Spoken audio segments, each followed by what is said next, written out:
Hi guys, back to my new video. তাহলে চলুন দেখে আসি আমাদের এই ভিডিওটি। আর আমাদের এই ভিডিওটি যদি ভালো লেগে থাকে তাহলে অবশ্যই লাইক করবে, শেয়ার আর সাবস্ক্রাইব করতে একদম ভুলবে না। অবশ্যই আমাদের চ্যানেলটি সাবস্ক্রাইব করে রাখবেন। ধন্যবাদ। সে পর্ব ৭ তাবাসসুম তাজনীন। কাকুরে আক্তার অবাক হয়ে মেয়েকে দেখলেন। তার ইচ্ছা করছে মেয়েকে চিৎকার করে বলতে, মা তুই অস্ট্রেলিয়ায় গিয়ে সুখী হতে পারবি না। তুই নিউ ইয়র্কের বাড়িতে যারা মেয়েটার সাথে সুখী থাকবি।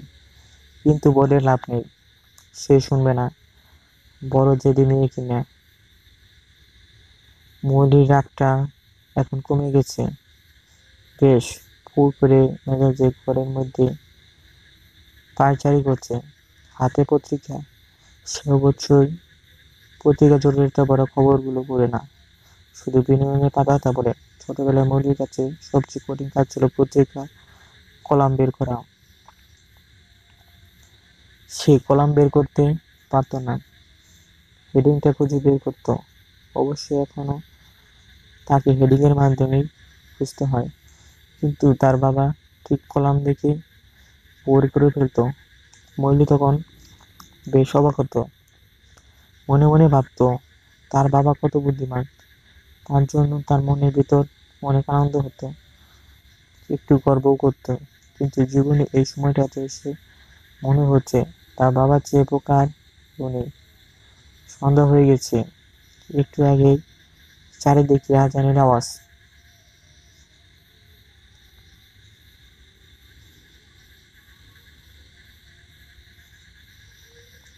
কত মসজিদ থেকে কত রকমের কণ্ঠধ্বনি।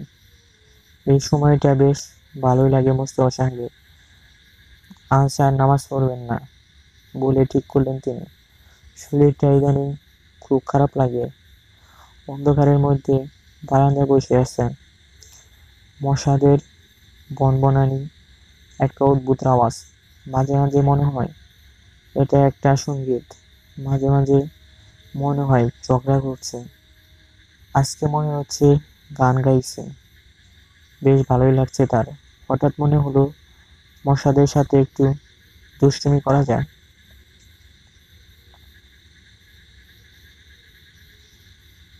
দু হাত দিয়ে একটা শব্দ করতে মশাগুলো চুপ মেরে গেল।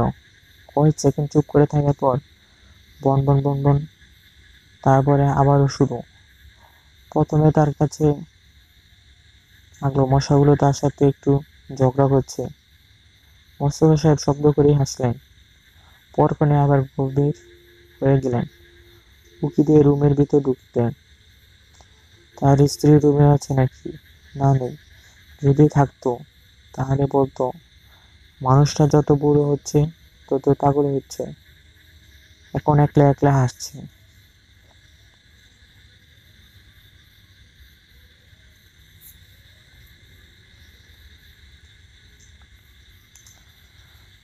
অবশ্য কাকলি জানে না সে বুড়ো হয়ে গেছে। জানবে কি করে? তাকে তো মোস্তফা সাহেব এখন বলেনি যে সে বুড়ো হয়ে গেছে। তাকে বলতে হবে। একদিন গম্ভীর হয়ে তার সামনে বসে বলবে, কাকলি, তোমাকে একটা কথা বলবো। হয়তো কাকলি বিরক্ত নিয়ে বলবে, কি বলবে?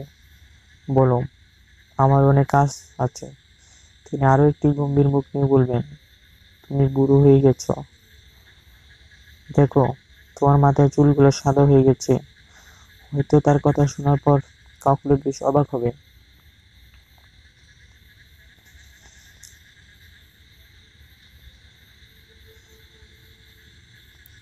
সব কাজকর্ম ছেড়ে আয়নার সামনে গিয়ে দেখবে সত্যি সত্যি তার মাথায় চুল পেকে গেছে, চামড়ায় ভাঁজ পড়েছে। তখন কাকলির যা একখানা মুখ হবে না, বেশ হবে। তাকে আর কখনো বুড়ো বলবে না। মোস্তফা সাহেব প্ল্যানটা ভেবে হাসলেন। অনেকক্ষণ হলো কাকলি আর তার দরজার কাছে দাঁড়িয়ে আছে। তিনি দেখলেন মোস্তফা সাহেব কি ভেবে যেন একা হাঁটছেন। তিনি বললেন, একা একা হাঁটছো কেন? মোস্তফা সাহেব চমকে গিয়ে তার স্ত্রীর দিকে তাকালেন, তারপর বললেন,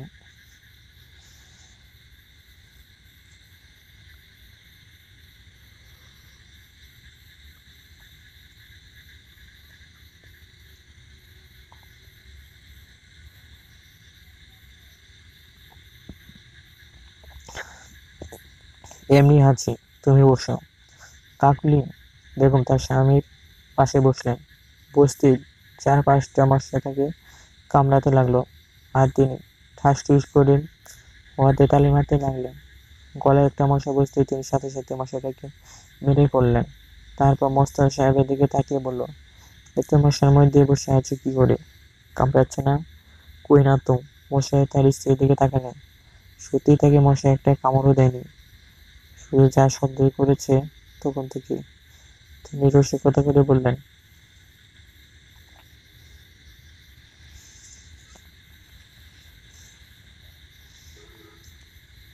তোমার রক্তের হয়তো চিনি বেশি হয়ে গেছে, তাই মশারা তোমার রক্ত খাচ্ছে। আমার রক্তে চিনি নেই, পানছে রক্ত, তাই মশারা খাচ্ছে না। কাকলি বেগম উঠে বলল, ওই তো আমি কল জ্বালিয়ে নিয়ে আসছি। কাকলি বেগম চলে গেল। মুসাই সাহেব বসে বসে মশার গান শুনছে। মৌলি বিরক্ত হয়ে বিছানায় মোবাইলটা ছুঁড়ে মারল। আপা কল দিচ্ছে, আর সে কিনা শুনতে পায় না। এখন ওরে কল দিলেও ধরবে না। সন্ধ্যা 7টা, এখন তাকে কল দিলে পাওয়া যাবে না।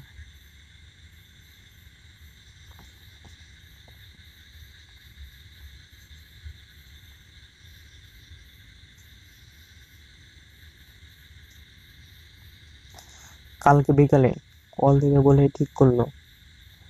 এখন আর দাঁড়িয়ে থাকতে পারবো না, জ্বর উঠছে। আমার বিছানায় কাঁথা মুড়িয়ে শুয়ে পড়লো মৌলি।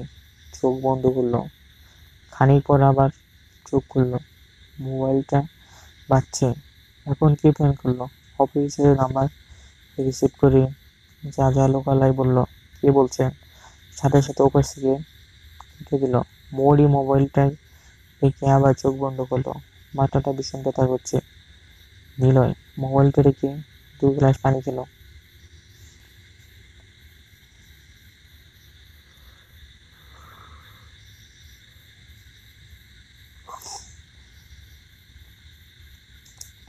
আচ্ছা, মৌলি কি কখনো ভালো করে কথা বলতে পারে না? তার সাথে, শুধু তার সাথে না, সবার সাথে সে এমন আচরণই করে। তবে মেয়েটা দেখতে বেশ সুন্দর। যেদিন মৌলিকে প্রথম দেখেছিল সেদিন তার মনে কোনো চিন্তা ভাবনা আসেনি। সে শুধু তার মেয়ের জন্য একজন মা খুঁজতে গিয়েছিল। তবে মৌলি চোখ দুটো তার মনের কথাও একটা দাগ কেটে দিয়েছিল। এরপর একেবারে বিয়ের দিন রাতে মৌলিকে দেখেছিল। সেদিন মৌলিক অনেক আচরণে তার মনে দাগ কেটে দিয়েছিল।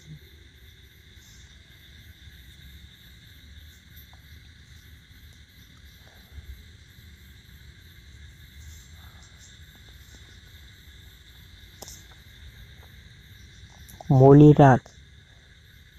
রাগে থরথর করে যখন কাঁদছিল মৌলি। আচ্ছা, মৌলি কি কখনো ভালো করে কথা বলতে পারে না তার সাথে? শুধু তার সাথে না, সবার সাথে সে এমন আচরণ করে। তবে মেয়েটা দেখতে বেশ সুন্দর। যেদিন মৌলিকে প্রথম দেখেছিল সেদিন তার মনে কোনো চিন্তা ভাবনা আসেনি। সে শুধু তার মেয়ের জন্য একজন মা খুঁজতে গিয়েছিল। তার পেয়ে মৌলির চোখ দুটো তার মনের কথা একটা দাগ কেটে দিয়েছিল। এরপর একবারে বিয়ের দিন রাতে মৌলিকে দেখেছিল।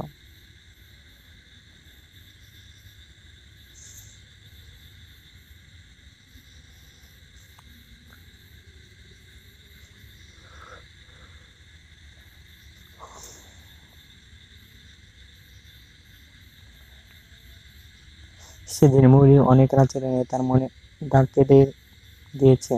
মৌলির রাগে তরতর করে যখন কাঁদছিল মৌলি। আচ্ছা, মৌলি কি কখনো ভালো করে কথা বলতে পারে না তার সাথে? শুধু তার সাথে না, সবার সাথে সেমন আচরণ করে।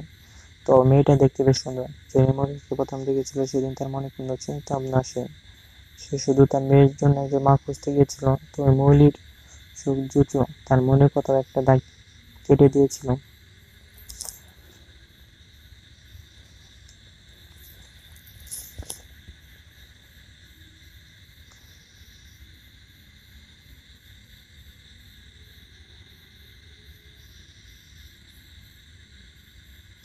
এরপর একেবারে বিয়ের দিন রাতে মৌলিকে দেখেছিল। সেদিন মৌলিক অনেক আচরণে তার মনে দাগ কেটে দিয়েছে। মৌলির রাগে থরথর করে যখন কাঁপছিল মৌলি, তখন সে মৌলিক ঠোঁটের দিকেই তাকিয়েছিল। লিপস্টিকে রাঙানো ঠোঁটগুলো নববধূ কাঁদছিল। সে কি অদ্ভুত সৌন্দর্য! শেষ মুহূর্তে তার মনে হয়েছিল এটাই সবচেয়ে সুন্দর দৃশ্য। সে অবাক হয়ে দেখছিল, কিন্তু কিছুক্ষণ পর তার ভুল প্রমাণিত হলো। যখন মৌলির চোখের দিকে তাকালো, নিলয় আরো অবাক হলো।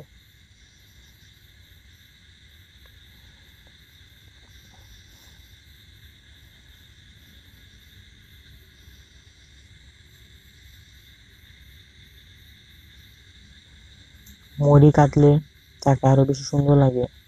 যখন তার চোখগুলো লাল রং ধারণ করেছিল, তখন তার আরো সুন্দর লাগছিল। নীলয়ের সেদিন বারবার মনে হচ্ছিল মৌলির সৌন্দর্যের একটা বক্স নিয়ে এসেছে। একের পর এক সৌন্দর্য তাকে দেখিয়ে যাচ্ছে। সেদিন মৌলি মুগ্ধ হয়ে দেখেছিল, মনে হয়েছিল তার জীবনে দেখা সেরা সুন্দরী মানুষ। কিছুক্ষণের জন্য রুবিকে বলে মৌলিক তীরে মনোনিবেশ করেছিল। নীলের মোবাইলটা হাতে নিল, ঠিক করলো আর একবার মৌলিকে কল দিবে।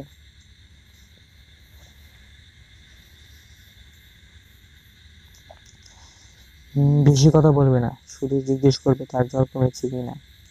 হঠাৎ করে তার মনে পড়লো জয়রাও তো অসুস্থ। তাহলে সে জয়রা কেমন আছে সেটা আগে না জেনে মৌলি কেমন আছে তা নিয়ে ব্যস্ত হচ্ছে কেন? তাহলে কি এখন তার জীবনে জয়রাও থেকে মৌলি বেশি হয়ে গেল? না, কখনোই না। জয়রা তার জীবনের সবকিছু। তাই নিলয় ঠিক করলো আগে জয়রা খোঁজ নেবে, তারপর মৌলি। নিলয় তার মায়ের নাম্বারে কল দিল। ওয়েটিং দেখাচ্ছে। নিলয়ের কল কেটে দিয়ে মৌলির নাম্বারে ডায়াল করলো, কারণ সে এখন মৌলির জন্য বেশি চিন্তা করছে।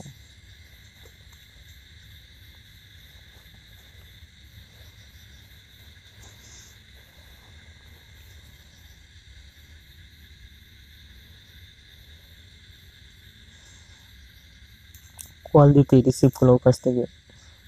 শুরু হলো কণ্ঠেই বললো, কল দিয়ে কথা না বললে আমার মারাত্মক রাগ ওঠে, আর কল দিয়ে কথা না বলে কেটে দিলে আরো বেশি। আপনি আমাকে কেন কল দিলেন?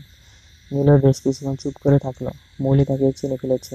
যাক, একদিন থেকেই ভালো হয়েছে, তাকে আর পরিচয় দিতে হবে না। সে বলল, তোমার জ্বর চলে গেছে? না, থেকে গেছে। জ্বরের তো হাত পাও নেই, তাই যেতে পারিনি। যাচ্ছি, আপনার গাড়ি করে পাঠাবো।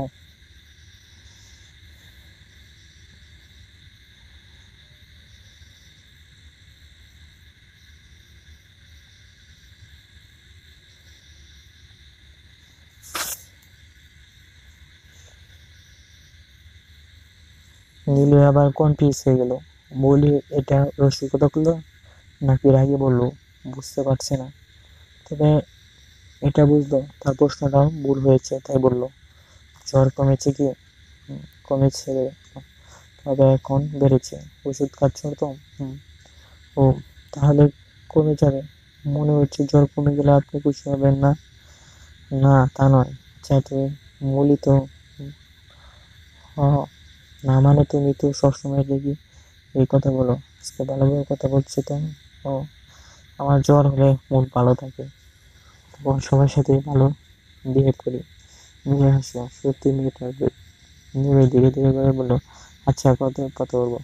বলে মোবাইলটা নামিয়ে নাম্বারটা একবার দেখলো। নীলয় প্রথমবার কল দিয়ে কেটে দিচ্ছিল। যখন তখন কখন জানি মনে হলো নীলয় কল দিয়েছিল। নীলয়ের নাম্বারটা মুখস্থ করে নিয়েছি একেবারে, যদি কোনোদিন দরকার পড়ে কল দিবে।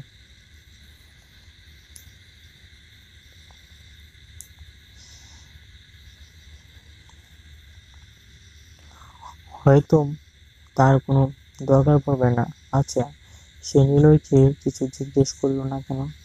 নিলয় ঠিক মতো পৌঁছেছে কিনা তার জিজ্ঞেস করতে, কিন্তু করেনি। তার ইচ্ছে করেনি এসব জিজ্ঞেস করতে। তবে এটা ভেবে সে অবাক হলো, নিলয়ের সাথে তো ভালো ব্যবহার করলো সে, করে ফেলেছে। ভালো ব্যবহার করা উচিত ছিল, তাই করেছে। নিলয়ের সাথে সে কখনো ভালো ব্যবহার করেই নাই।